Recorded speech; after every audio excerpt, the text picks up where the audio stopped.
بسم اللہ الرحمن الرحیم۔ السلام علیکم ورحمۃ اللہ وبرکاتہ۔ وہ منصوبہ کچھ اس طرح تھا کہ ابو مسلم اپنی بیٹی کا عقد سردار تبریز کے بیٹے سے کر دے گا اور اس تقریب میں سبکتگین، محمود اور حماد بن ساریہ کے ساتھ ساتھ تمام امراء کو مدعو کیا جائے گا جو فرما روائے غزنی کی حمایت کا دم بھرتے ہیں۔ پھر ان سب کو کھانے میں زہر دے کر قصر شاہی پر قبضہ کر لیا جائے گا۔ سردار تبریز نے بڑی ہوشیاری کے ساتھ یہ منصوبہ بنایا تھا کہ وہ اپنی بیٹی کی شادی سپہ سالار ابو مسلم کے بیٹے کے ساتھ کر دے۔ اس طرح اسے افواج غزنی کی براہ راست حمایت حاصل ہو جائے گی۔ وہ امیر سبکتگین کی دسترس سے دور ہو جائے گا۔ سردار تبریز حالات کے سنگین پہلو پر بہت دن سے غور کر رہا تھا کہ وہ غزنی کا رئیس اعظم ہوتے ہوئے بھی امیر سبکتگین کے سامنے ایک کمزور انسان ہے۔ معاشرے میں سرمایہ کی حیثیت کچھ بھی ہو، مگر طاقت کا توازن ہمیشہ شمشیر و سنا کے حق میں ہوتا ہے۔ یہی سوچ کر سردار تبریز پریشان رہا کرتا تھا۔ پھر اس نے فوج کا تعاون حاصل کرنے کے لیے ابو مسلم سے خاندانی رشتہ قائم کرنے کی کوشش کی۔ ابو مسلم نے سوچے سمجھے بغیر اس رشتے پر آمادگی کا اظہار اس لیے کر دیا تھا کہ وہ خود بھی سردار تبریز اور دوسرے امراء کا تعاون چاہتا تھا۔ کچھ دن سے اس کی آنکھیں جاگتے بھی اقتدار کے خواب دیکھنے لگی تھیں، اور اس خواب کی تعبیر کے لیے ضروری تھا کہ اسے غزنی کے بادشاہ گر امراء کی زیادہ سے زیادہ حمایت حاصل ہو۔ دراصل سردار تبریز اور ابو مسلم دونوں ایک دوسرے کی پناہ ڈھونڈنے کی کوشش کر رہے تھے۔ دونوں خود غرض تھے، اس لیے بظاہر دوست تھے، مگر در پردہ ایک دوسرے کو فریب دینے کی کوشش کر رہے تھے۔ اب ہمیں جلد از جلد سبکتگین سے چھٹکارا حاصل کر لینا چاہیے، سردار تبریز نے اپنے منصوبے کی تفصیلات بیان کرتے ہوئے کہا۔ بہترین ترکیب یہی ہے کہ سبکتگین اور اس کے حامیوں کو ایک ہی وقت میں زہر دے کر ہلاک کر دیا جائے۔ تمام امراء نے اس طرح اپنے سروں کو جنبش دی جیسے وہ سردار تبریز کی بات سے 100% متفق ہوں، مگر ترکمان بن داؤد کے چہرے پر اضطراب و فکر کی گہری پرچھائیاں لرز رہی تھیں۔ کیا سبکتگین اور اس کے ہم نواؤں کو زہر دے کر مسئلہ حل ہو جائے گا؟ ترکمان بن داؤد نے ابو مسلم اور سردار تبریز کو مخاطب کرتے ہوئے کہا۔ امیر کے قتل کی خبر سن کر غزنی کے گلی کوچوں میں ایک طویل خونریز جنگ نہیں چھڑ جائے گی؟ آخر سبکتگین کے حامی سپاہیوں کی تعداد بھی تو ہزاروں تک پہنچتی ہے۔ تو کیا یہ سب کے سب اپنے طاقتور ہاتھوں کو ریشمی رسیوں سے باندھ کر خاموش بیٹھے رہیں گے؟ تمہاری یہ تمام اندیشے درست ہیں ترکمان بن داؤد، سردار تبریز نے مسکراتے ہوئے کہا، مگر بدقسمتی سے ابھی تم نے سازش کے محاذ پر کوئی جنگ نہیں لڑی ہے، اس لیے تمہیں سیاست کے داؤ پیش نہیں آتے۔ ہمارا منصوبہ بہت صاف ستھرا ہے، اس میں کوئی الجھاؤ نہیں۔ ادھر امیر سبکتگین اپنے شکم میں زہر اتار رہا ہوگا اور ادھر نائب سپہ سالار حارث بن شعبان قصر شاہی پر یلغار کر رہا ہوگا۔ سردار تبریز نے انتہائی سرد لہجے میں کہا، قلعے پر قبضہ ہوتے ہی سارا کھیل ختم ہو چکا ہوگا۔ افواج غزنی کے تمام بڑے عہدیدار ابو مسلم کے ماتحت بھی ہیں اور وفادار بھی۔ میں نے آج تک ایسی کوئی جنگ نہیں دیکھی کہ عام سپاہی اپنے افسر کی مرضی کے بغیر آزادانہ طور پر کوئی قدم اٹھائیں۔ پھر بغاوت کا سوال کہاں پہ ہوتا ہے؟ سردار تبریز کی دلیل سن کر ترکمان بن داؤد کی پریشانی ختم ہو گئی تھی اور وہ مطمئن نظر آنے لگا تھا۔ ہاں، مجھے ایک بات کی فکر ہے، سردار تبریز نے کچھ سوچتے ہوئے کہا، کہیں امیر سبکتگین اس تقریب میں شریک ہونے سے انکار نہ کرتے۔ ابو مسلم کے بیٹے کے ساتھ میری بیٹی کا رشتہ اسے پسند نہیں آئے گا۔ ہو سکتا ہے کہ اس طرح وہ شبہ میں مبتلا ہو جائے اور عین موقع پر انکار کر کے اپنا دامن بچا لے۔ پھر ترکمان بن داؤد نے گھبرا کر سوال کیا، اگر ایسا ہوا تو ہمیں کچھ دن مزید انتظار کرنا پڑے گا۔ سردار تبریز نے بے پرواہی کے انداز میں کہا، ابھی میرا دماغ شل نہیں ہوا ہے، بہت جلد کوئی دوسرا منصوبہ تراش لوں گا۔ ویسے میرا خیال ہے کہ امیر سبکتگین اس تقریب میں شرکت کرنے پر مجبور ہو جائے گا۔ وہ کس طرح؟ ترکمان بن داؤد نے ایک بار پھر گھبرا کر پوچھا۔ تمام امرائے سلطنت کو اس تقریب میں مدعو کیا جائے گا۔ سردار تبریز نے خیال آرائی کرتے ہوئے کہا، پھر سبکتگین کے لیے گنجائش باقی نہیں رہتی کہ وہ شرکت سے انکار کر دے، اور بالفرض محال اس نے عدم شرکت کا کوئی بہانہ تراش لیا تو یہ بات واضح ہو جائے گی کہ وہ ہماری طرف سے بہت زیادہ محتاط ہو گیا۔ اگر ایسا ہوا تو ہمیں اس کے گرد بہت باریک جال بچھانا ہوگا، اتنا باریک کہ 1000 کوششوں کے بعد بھی کسی کو نظر نہ آ سکے۔ الغرض ہر طرح اطمینان کر لینے کے بعد سپہ سالار ابو مسلم سبکتگین سے ملا اور اسے اپنے بیٹے کی شادی کی خبر دیتے ہوئے بولا، امیر معظم، میری دلی خواہش ہے کہ غریب خانے پر اپنے مبارک اور فاتح قدم رکھ کر اس تقریب کو یادگار بنا دیں۔ میں تمہاری خوشی میں برابر کا شریک ہوں ابو مسلم۔ اچانک یہ خبر سن کر امیر سبکتگین حیران ہوا تھا، مگر اس نے اپنے جذبات کو ظاہر نہیں ہونے دیا۔ آخر تم میرا دایاں بازو ہو، سبکتگین نے خوش دلی کے ساتھ کہا، مگر یہ رشتہ کہاں ہو رہا ہے؟ ابو مسلم سنبھل گیا، پھر اس نے امیر غزنی کے چہرے پر نظریں مرکوز کرتے ہوئے کہا، سردار تبریز کی لڑکی سے۔ یہ کہہ کر ابو مسلم سبکتگین کے چہرے کا جائزہ لینے لگا۔ وہ فرما روائے غزنی کے جذبات و احساسات کو بغور پڑھنا چاہتا تھا تاکہ وہ آنے والے لمحوں کے بارے میں کوئی واضح فیصلہ کر سکے۔ سردار تبریز کا نام سن کر امیر سبکتگین کے دماغ میں حیرت و تعجب کی مزید لہریں اٹھیں، مگر اس نے اپنے چہرے پر ایک اور دبیز پردہ ڈال لیا۔ یہ رشتہ نہایت مناسب ہے، امیر سبکتگین نے مسکراتے ہوئے کہا۔ سردار تبریز ایک آسودہ انسان ہونے کے ساتھ ساتھ بڑے خاندان سے بھی تعلق رکھتے ہیں۔ میرا ذاتی خیال ہے کہ یہ رشتہ تمہارے لیے بہت زیادہ مبارک ثابت ہوگا۔ ابو مسلم نے اطمینان کا گہرا سانس لیا اور منافقت کا بھرپور مظاہرہ کرتے ہوئے سر جھکا دیا۔ میں اپنی خاندانی خوشی کے اس یادگار موقع پر امیر کی دعاؤں کا طالب ہوں۔ ابو مسلم، ہم تو ہر وقت تمہارے لیے دعائیں کرتے رہتے ہیں۔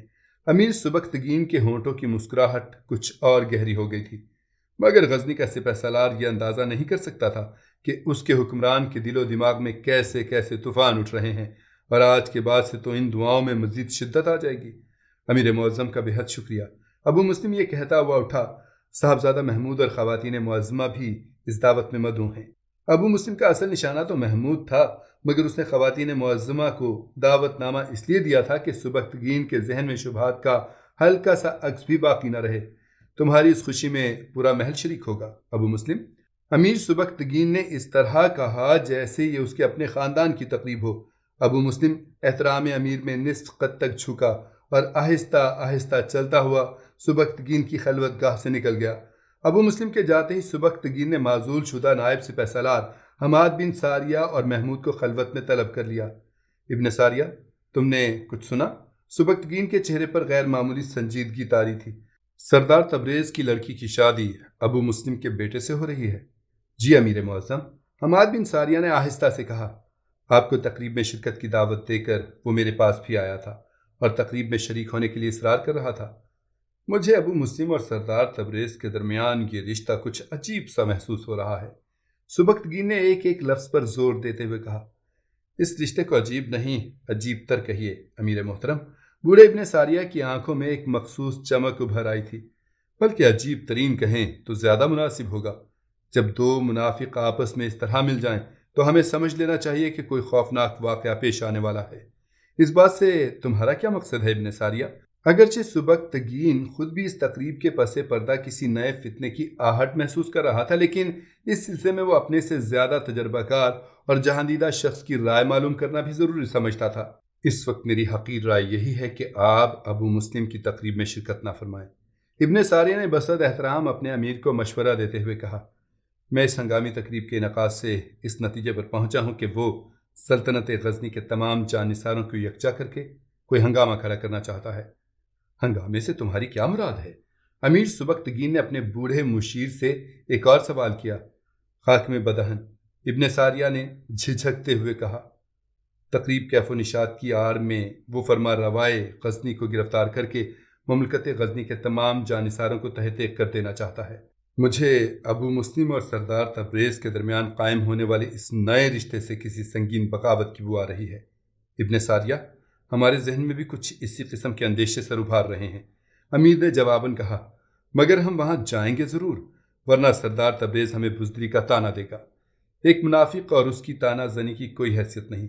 حماد بن ساریہ نے سبکتگین کو سمجھاتے ہوئے کہا، ہم ابو مسلم سے وعدہ کر چکے ہیں اور ہمیں اپنے وعدے کا بہت لحاظ رہتا ہے۔ سبکتگین نے پرجلال لہجے میں کہا، میں اپنے امیر کی صفت خاص سے بخوبی واقف ہوں، مگر منافقوں کی جماعت افائے عہد کے مفہوم کو نہیں سمجھتی۔ گروہ قاتلاں کو رحم و کرم کا درس دینا ایسا ہی ہے جیسے کسی مہکتے ہوئے تر و تازہ گلاب کو باد سرسر کے حوالے کر دیا جائے اور یہ توقع رکھی جائے کہ گرم ہوائیں اپنی فطرت بدل کر گلاب کو شادابی اور لطافت بخش دیں گی۔ ابن ساریہ نے حقائق کی روشنی میں اپنا بڑا عجیب تجزیہ بیان کیا تھا، مگر سبکتگین نے غزنی کے نائب سپہ سالار کے اس مشورے کو قبول نہیں کیا۔ کچھ بھی ہو ابن ساریہ، ہم ابو مسلم کے یہاں ضرور جائیں گے۔ یہ کہتے کہتے شدت جذبات سے امیر غزنی کا چہرہ سرخ ہو گیا تھا۔ اگر ہماری قسمت میں یہی تحریر کر دیا گیا ہے کہ ہم ابو مسلم کے ہاتھوں قتل ہو جائیں یا ایک شکست خوردہ قیدی کی طرح زندگی کے باقی دن گزاریں، تو پھر تقدیر کے اس فیصلے سے کون جنگ کر سکتا ہے؟ میرے محبوب امیر، بوڑھا ابن ساریہ بہت زیادہ مضطرب نظر آ رہا تھا۔ ہر شخص اور ہر مملکت کی زندگی میں کچھ گراں لمحات آتے ہیں۔ اس وقت آپ بھی ان گراں لمحات سے دوچار ہیں۔ اگر ان لمحات کو پورے ہوش مندی کے ساتھ اور صبر و ضبط کے ساتھ نہیں ٹالا جائے گا تو پھر بڑے خوفناک نتائج برآمد ہو سکتے ہیں۔ تم ہماری پوری زندگی سے خوب واقف ہو ابن ساریہ، سبکتگین کے لہجے سے بڑی بے نیازی جھلک رہی تھی۔ تمہارا امیر جب زندگی کے خون آشام سمندر میں اترا تھا تو اس کے پاس ایک تنکے کا بھی سفینہ نہیں تھا، بس اپنے اللہ کے بھروسے پر ان بلاخیز موجوں سے الجھ پڑا تھا۔ ابن ساریہ، تمہیں تو اندازہ ہوگا کہ میں کتنی بار ڈوبا ہوں اور کتنی بار ابھرا ہوں۔ میں گواہ ہوں۔ امیر ذیشان، ابن ساریہ نے اپنے سر کو جنبش دیتے ہوئے کہا، پھر ایسا کیوں سوچتے ہو کہ ابو مسلم اور سردار تبریز مل کر میرے سفینہ حیات کو غرق کر دیں گے؟ امیر سبکتگین نے کہا۔ اس سے پہلے کہ حماد بن ساریہ امیر غزنی کے سوال کا جواب دیتے، محمود بے اختیار بول اٹھا، بابا جان، مجھے بزرگوں کی گفتگو کے درمیان مداخلت کا کوئی حق تو نہیں ہے، مگر میرے ناقص خیال میں استاد محترم کا مشورہ درست ہے کہ ان گراں لمحات کو ہوشیاری سے ٹال دیا جائے۔ جب سے امیر سبکتگین نے ولی عہد سلطنت کو حماد بن ساریہ کی شاگردگی میں دیا تھا، اس روز سے محمود ابن ساریہ کو استاد محترم کہہ کر مخاطب کیا کرتا تھا۔ نہیں فرزند، امیر سبکتگین نے بیٹے کو مخاطب کرتے ہوئے کہا، ہمارے پاس وقت بہت کم ہے، اب میں سردار تبریز اور ابو مسلم کو زیادہ مہلت نہیں دے سکتا۔ آج رات اس کا فیصلہ ہو جائے گا کہ یہاں کون کتنا بڑا مجرم ہے۔ جب حماد بن ساریہ کو یقین آ گیا کہ امیر سبکتگین اس تقریب میں شرکت کرنے سے باز نہیں رہے گا تو بوڑھے سپہ سالار نے چند تجاویز پیش کرتے ہوئے کہا، میری التجا ہے کہ آپ ابو مسلم یا سردار تبریز کے یہاں کسی قسم کا مشروب یا طعام قبول نہیں کریں گے۔ امیر سبکتگین نے چونک کر ابن ساریہ کی طرف دیکھا اور اس بات میں سر کو جنبش تھی۔ میری دوسری التجا یہ ہے کہ ابو مسلم کے نامزد کردہ تمام اعلیٰ فوجی افسروں کو شام کے وقت پوری رازداری کے ساتھ الگ الگ نظر بند کر دیا جائے۔ حماد بن ساریہ نے امیر غزنی کو مشورہ دیتے ہوئے کہا، اور خواتین کی شرکت کے سلسلے میں بہت زیادہ احتیاط سے کام لیا جائے۔ سبکتگین کی آنکھوں میں ایک عجیب سا رنگ ابھر کر ڈوب گیا اور ایسا محسوس ہونے لگا جیسے وہ خود تو اپنی خلوت گاہ میں موجود ہے مگر اس کا ذہن کہیں دور بھٹک رہا ہے۔ شادی کی تیاریاں زور و شور سے جاری تھیں۔ ابو مسلم اور سردار تبریز کے مکانوں کو آراستہ کیا جا چکا تھا۔ دوپہر کے وقت ابو مسلم اور سردار تبریز کی آخری ملاقات ہوئی اور یہ طے پایا کہ نوشہ دولہا کے گھر امیر سبکتگین اور اس کے حامیوں کی شربت اور خشک میوے سے تواضع کی جائے اور اسی مشروب میں زہر شامل کر دیا جائے۔ ابو مسلم کچھ دیر کے لیے گھبرا گیا۔ نہیں سردار، یہ کام تمہارے دولت قدے پر ہونا چاہیے۔ تم خوب جانتے ہو کہ میرے اور سبکتگین کے تعلقات حد سے زیادہ کشیدہ ہیں۔ سردار تبریز نے ابو مسلم کو سمجھاتے ہوئے کہا، امیر کو مجھ پر ذرا بھی اعتبار نہیں ہے، وہ میرے یہاں کھانا نہیں کھائے گا۔ آخر ابو مسلم اپنے گھر میں سبکتگین کو زہر دینے پر آمادہ ہو گیا۔ وہ نظام شاہ کہاں ہے؟ اچانک ابو مسلم نے چونک کر کہا، وہ میری قید میں ہے، مگر تمہیں یکایک اس کا خیال کیوں آیا؟ سردار تبریز نے پوچھا۔ بس یوں ہی، میں اسے دیکھنا چاہتا ہوں۔ ابو مسلم کے لہجے میں گھبراہٹ کا اظہار ہو رہا تھا۔ کبھی کبھی مجھے اس شخص سے بہت ڈر لگتا ہے۔ میں نے دوسرے لوگوں سے اس کے بارے میں بے شمار افسانے سنے ہیں۔ کہنے والے کہتے ہیں کہ وہ بے پناہ روحانی قوتوں کا مالک ہے۔ کبھی کبھی تمہاری توہم پرستی پر رونے کو جی چاہتا ہے ابو مسلم۔ سردار تبریز کے لہجے میں کسی قدر تلخی شامل تھی۔ آؤ اپنی آنکھوں سے دیکھو کہ غزنی کا وہ شبدہ باز کس بے کسی کے عالم میں اپنی آخری سانسیں لے رہا ہے۔ اگر میں چاہتا تو وہ کب کا زندگی کی قید سے آزاد ہو چکا ہوتا، مگر یہ میرا مزاج نہیں ہے کہ میں اپنی توہین کرنے والوں کو اتنی آسانی کے ساتھ اس دنیا سے رخصت کر دوں۔ سردار تبریز کی آنکھیں وہ نشاط انگیز منظر دیکھنا چاہتی ہیں جب نظام شاہ اپنی تمام تر روحانی قوتوں کے ساتھ میرے قدموں پر جھک جائے گا۔ میں اس وقت تک اسے زندہ رکھوں گا۔ فی الحال میری ساری توجہ سبکتگین کے انجام پر مرکوز ہے۔ آج رات وہ یقیناً اپنے انجام کو پہنچ جائے گا۔ اس کے بعد میں تمہیں غزنی کے اس نام نہاد درویش کا تماشا دکھاؤں گا، اور میرے ساتھ۔ یہ کہہ کر سردار تبریز اپنی خلوت گاہ سے نکلا۔ ابو مسلم اس کے پیچھے پیچھے چل رہا تھا۔ پھر وہ دونوں عمارت کے پچھلے حصے میں پہنچے جہاں سردار تبریز کے ملازمین رہا کرتے تھے۔ غزنی کے رئیس اعظم نے ایک کمرے کا دروازہ کھولا۔